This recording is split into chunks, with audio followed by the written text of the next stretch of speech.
no hay violencia política como la hay en otros países de la región. Acá no se matan candidatos, no se matan políticos. Digo, parece no quiero que nos conformemos con poco, pero eso es valioso. Y hay mucha participación política, la gente se manifiesta, hay mucha libertad de expresión, eso está. Y la gente, además de tener la libertad de expresión, sabe expresarse. Es bastante creativa en su expresión política.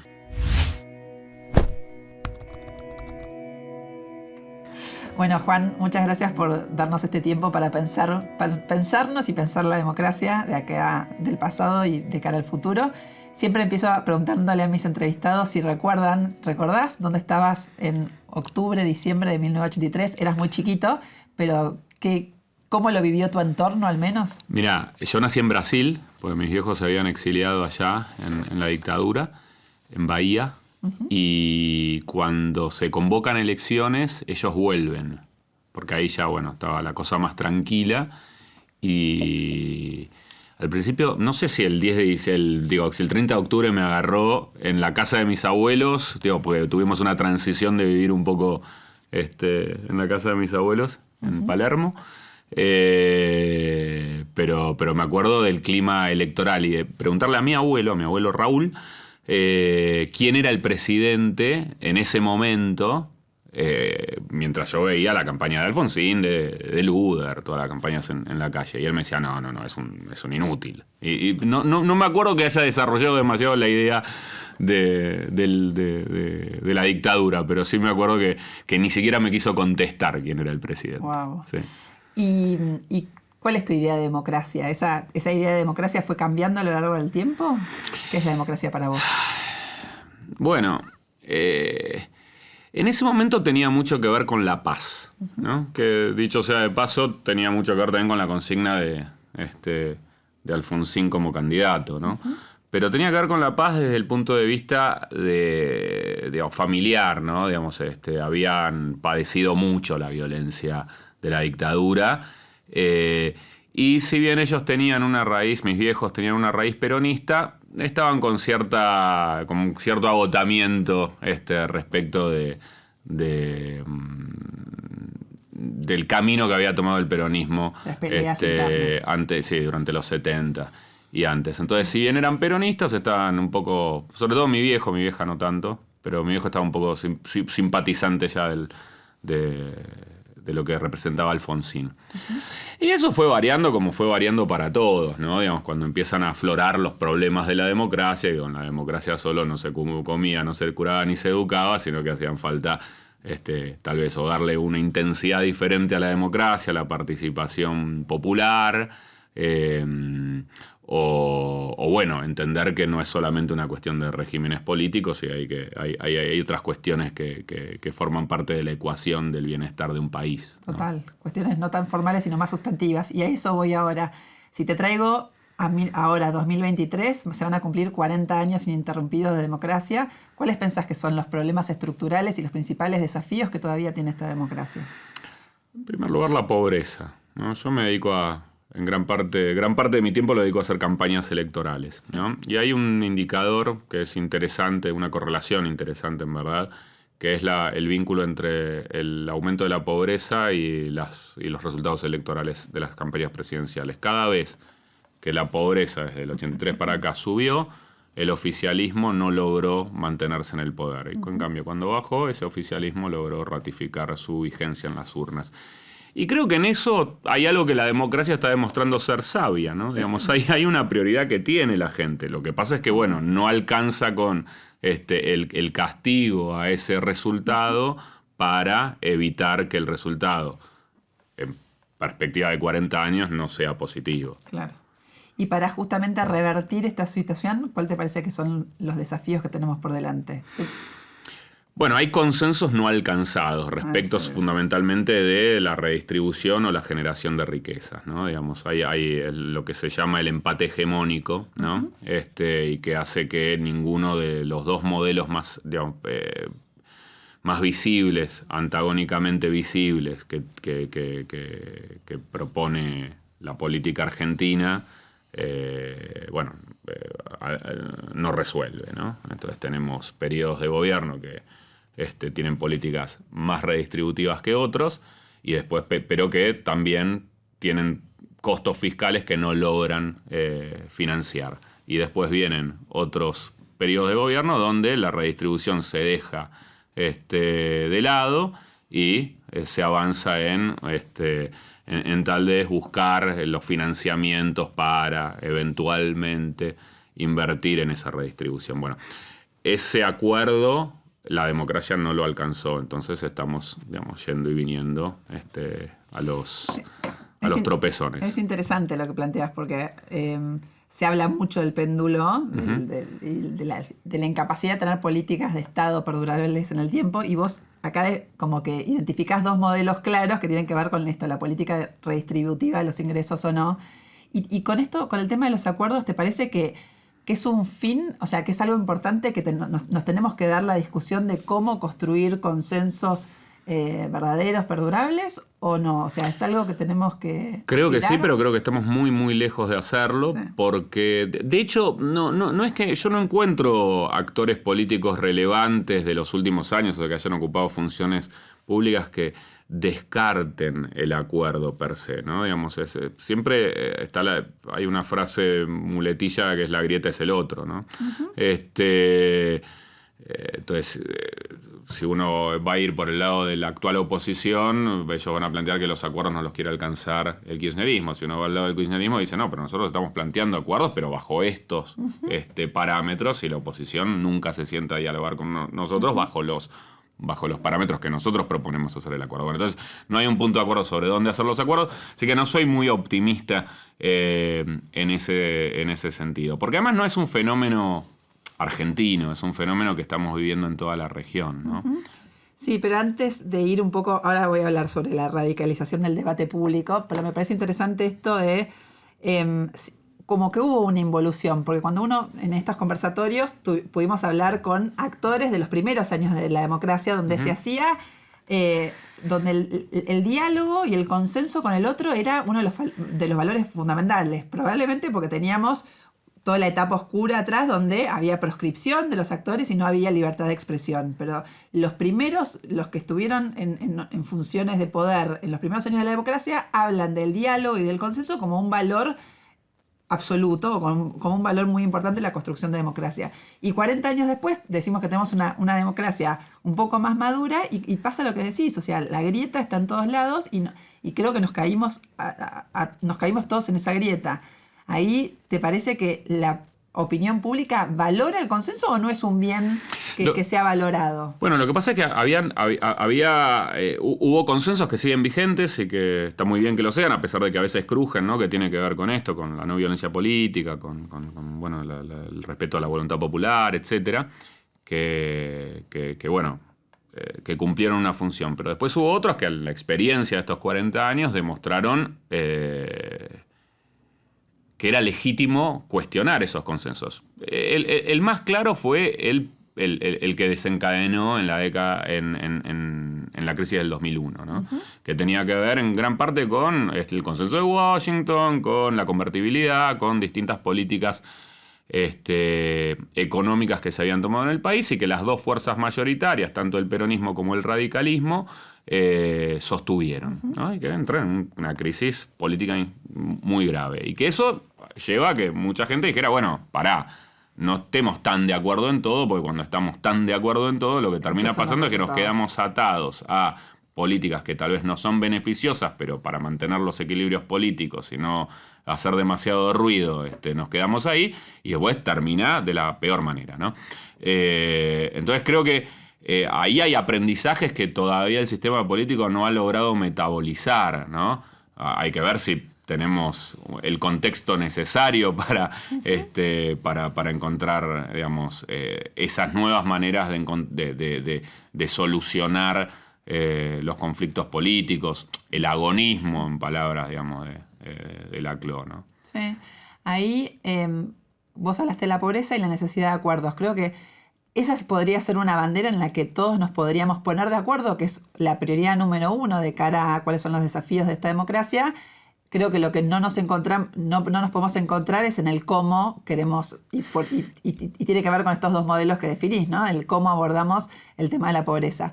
Después hablaste el tema de las tendencias mundiales, digo, que esta incapacidad de construir acuerdos no es un fenómeno netamente argentino, sino que tiene que ver con una radicalización del discurso a nivel mundial y una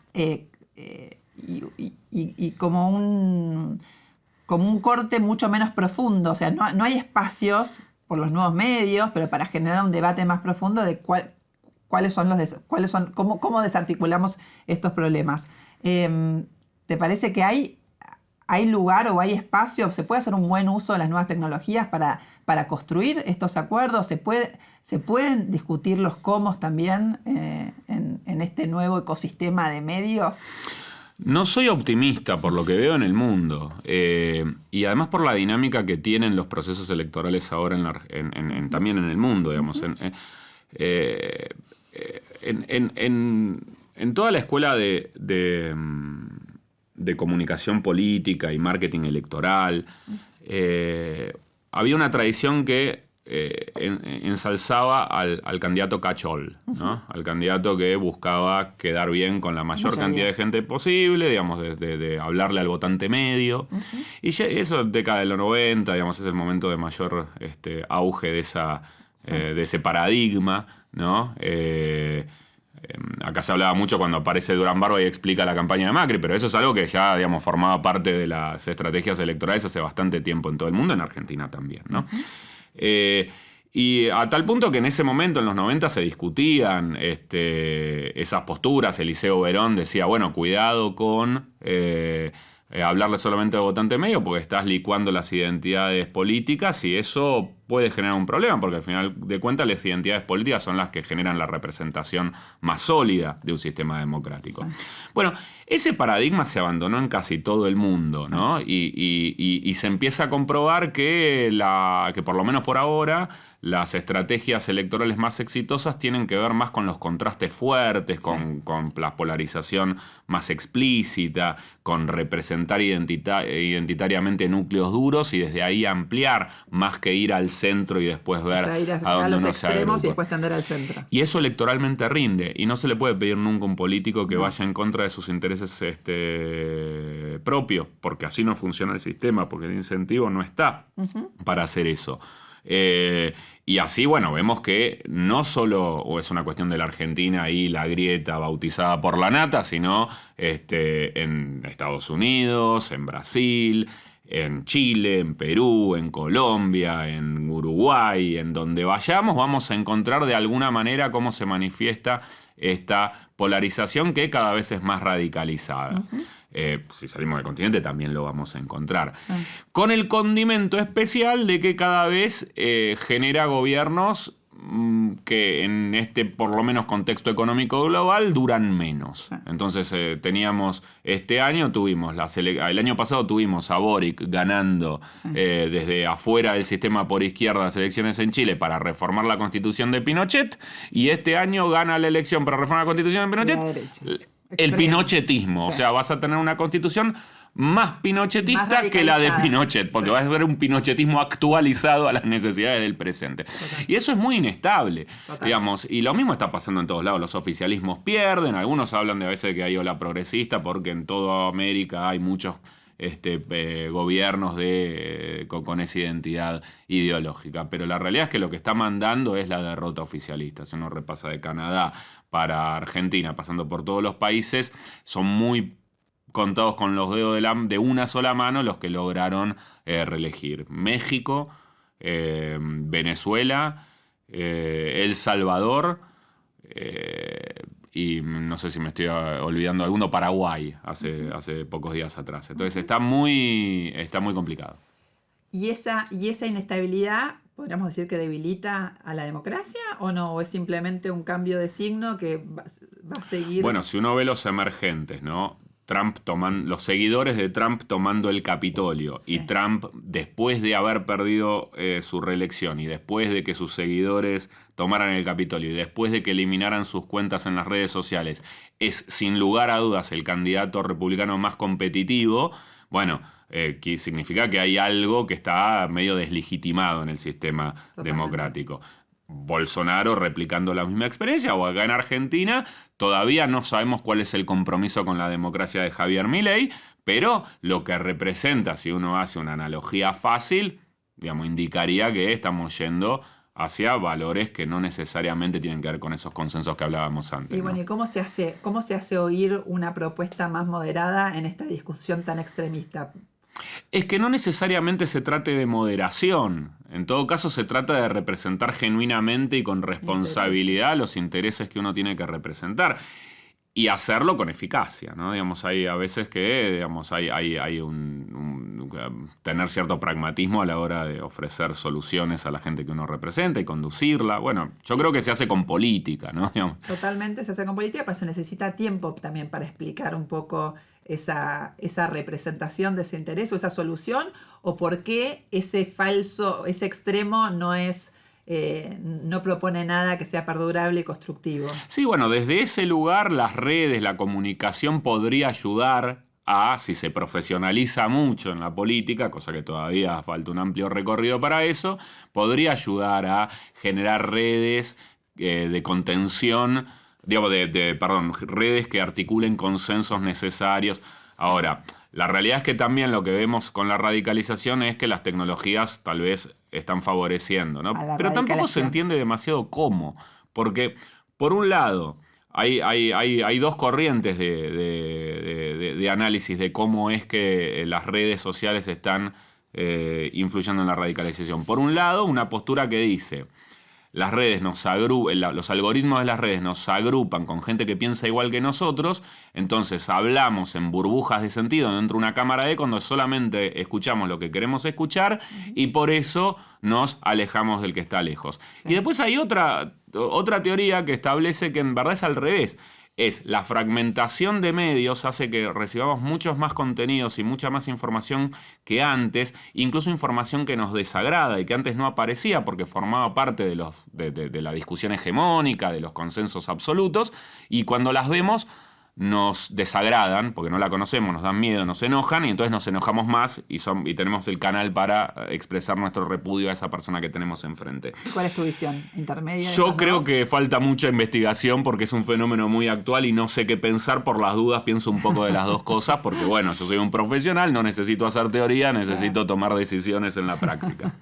Está bien, pero igual ambas dos no abonan, o sea, igual salgamos de las redes. No hay mesas de diálogo y debate constructivo, o sea, no hay esas mesas multisectoriales, plurales, donde se debate un proyecto de país y donde se ponen sobre la mesa los intereses y se intenta buscar un mínimo común denominador a una solución. No las hay, pero creo que tiene que ver con procesos que ahí ya saco las redes y la comunicación del medio que tienen que ver con una cuestión geopolítica, digamos, que es que hay un cambio muy profundo en los equilibrios de fuerza y de poder en el mundo, con el ascenso de China, con India siendo el país más poblado del mundo, con distintos aspectos de la geopolítica que hace que, bueno, esté todo en una situación medio que no sabemos cómo van a actuar los países en el futuro. Estamos buscando un equilibrio. En el medio, con la amenaza del cambio climático, con un montón de despelotes,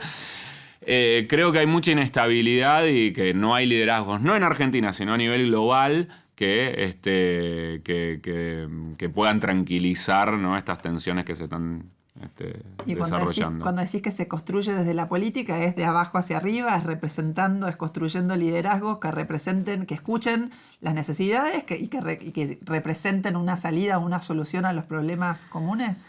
Creo que de abajo para arriba tiene que haber un proceso, pero que el que más está fallando es de arriba para abajo. Me parece que lo que no hay es una conducción que encauce las demandas de una manera positiva. Bueno, pero en este contexto caótico es muy difícil, porque digo, hay fragmentación, hay extremismo, hay problemas estructurales que acarreamos hace décadas, y ¿desde dónde se construye?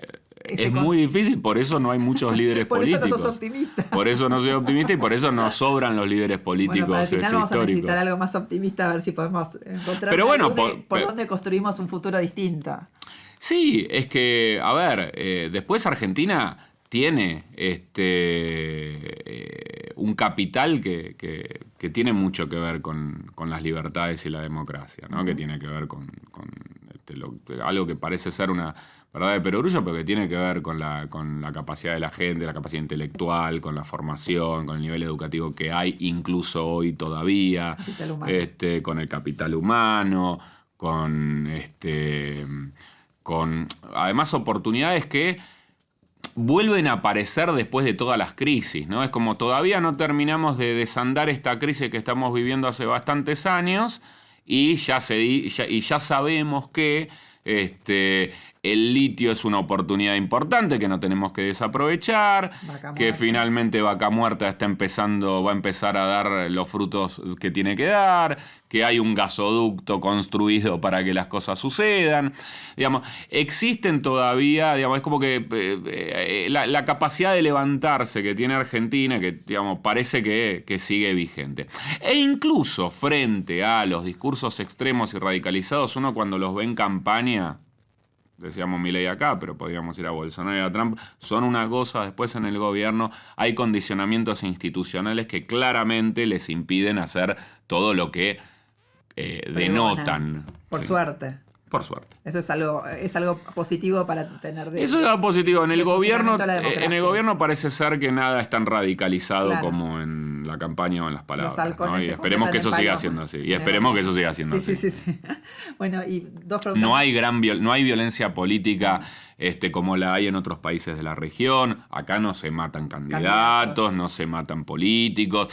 Digo, parece no quiero que nos conformemos con poco, pero eso es valioso. Y hay mucha participación política, la gente se manifiesta, hay mucha libertad de expresión, eso está.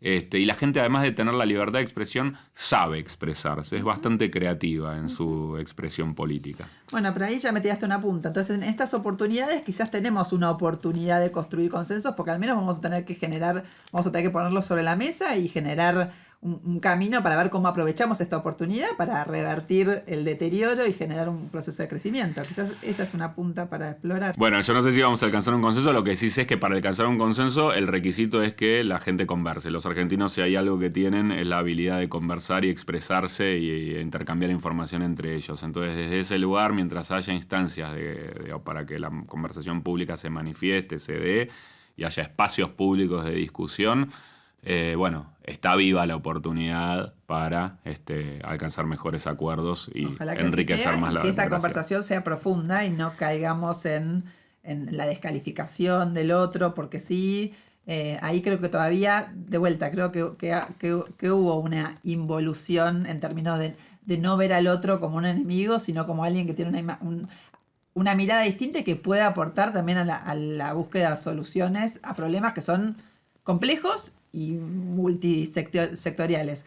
Pero hablando de la conversación y la confianza, tenemos un Estado que tiene uno de los índices más bajos de índice de confianza en el sector público. O sea, los argentinos, solo el 18% dice tener confianza en el Estado y el promedio mundial es del 50%. Es con una mejor calidad de conversación que podemos revertir. ¿Cómo se cambia el problema de la confianza en el sistema político? Y una parte es con representación, o sea, y cuando uno representa tiene que, no solamente tiene que hacer lo que considera que es mejor para la gente, sino estar de acuerdo con la gente respecto de qué es eso que hay que hacer para estar mejor. Y eso también se hace con comunicación, intercambiando información, ¿no? Digamos, ser capaces de explicar de una manera más eficiente cuál es el camino que está adoptando un gobierno, puede ayudar a que esa percepción cambie. Y si esa conversación se da y es profunda, pero después los resultados son otros... Siempre la economía que se atraviesa. Siempre la economía atraviesa. Eso es inevitable, pero lo que no significa que no haya explicaciones, ¿no? Digamos, que la mayoría de los gobiernos en contextos económicos adversos pierde elecciones y tiene problemas de consenso, lo que no significa que terminen deslegitimados ni fuera de la posibilidad de seguir participando en una democracia competitiva, digamos. Entonces, por supuesto los resultados influyen. Y estamos en una época donde a los a todos los países del mundo les está costando obtener resultados y a la Argentina lleva bastantes años sin obtenerlos. Cuando no llegan, no llegan. Ahora, bueno, ahí también está el incentivo el incentivo electoral, ¿no? Digamos, si uno no alcanza los resultados, las cosas se pierden. Pero por otro lado, en Perú hay una inestabilidad mucho mayor, una fragmentación mucho más manifiesta, política, electoral y hasta judicial, digamos, es el conflicto donde los expresidentes terminan o presos o al borde de... en procesos de destitución bastante cuestionables de lo institucional. Y sin embargo, los orígenes de esos problemas no tienen que ver con lo económico. Es decir, la economía no es la que agota todas las explicaciones. Es decir, se puede tener un pasar económico aceptable y que también haya inestabilidad política. En Argentina yo creo que tiene más que ver con cuestiones sociales y problemas más materiales. Perfecto. Y ahí para no terminar con... Y eso es positivo. Por eso, para no terminar con tu visión pesimista, cerremos con un balance, hagamos un balance de qué cosas buenas te parece que nos dejó la democracia en estos 40 años y dónde pensás que tiene que estar el foco de prioridad para los próximos 40. Yo creo que la democracia, lo que pasa es que todos estos consensos, muchos de estos consensos están entrando en crisis, ¿no? Pero digamos, llegó a... por supuesto que el primer punto tiene que ver con el origen de esta charla, ¿no? Digamos, tiene que ver con la no violencia, ¿no? Con el respeto a la vida. Después hay un respeto y una legitimación del voto popular bastante asentada, pero que de vez en cuando se escuchan unas voces más críticas de las que se escuchaban antes y hay que tenerlas en cuenta para mejorar en todo caso la democracia, no para tirarla por la borda. Y después, bueno, hay una idea de comunidad que se ha construido de que no se puede dejar a la gente librada a su suerte. Muchas veces se demonizan mucho las políticas sociales, pero bueno, las políticas sociales también le dan estabilidad al sistema democrático cuando hay crisis profundas como las que vivimos en distintos momentos de nuestra historia. Hay un consenso alrededor de la importancia de la educación, hay un consenso alrededor de la importancia de la salud, hay una conciencia respecto de que el Estado no puede retirarse por completo de la esfera de la esfera pública, que tiene que regular y planificar lo que tiene que hacer un país. Yo creo que eso va más allá de que aparecen mensajes que van en contra de eso, todavía siguen siendo minoritarias. Hace poco hice un estudio respecto del votante de Javier Milei, ¿no? Y de su discurso libertario. Y a mí no me gusta subestimar votantes, porque digamos, los motivos por los que cada uno de nosotros elige a la gente que elige no son solamente racionales, sino que tienen que ver con cuestiones de nuestras identidades personales, nuestras historias familiares, del lugar donde laburamos, de nuestra historia más emocional y más afectiva. Cuestiones estéticas, culturales, etc. No todo tiene que ver con lo programático.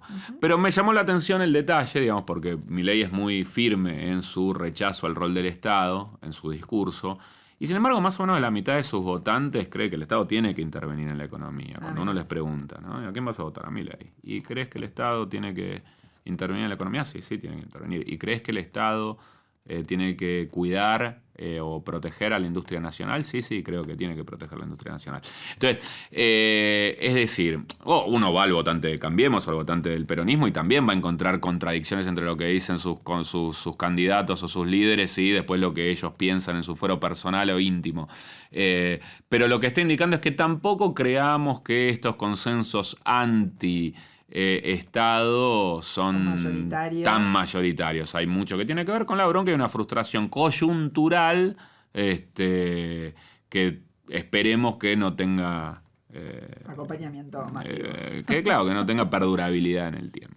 Bueno, pero también es interesante porque quizás desde esos núcleos básicos de la opinión pública, de esos consensos, también se pueda construir desde la política representativamente, pero lo que sí me parece es, vos hablas de conversación, hace falta más diálogo plural interpartidario para encauzarlo en políticas de mediano y largo plazo.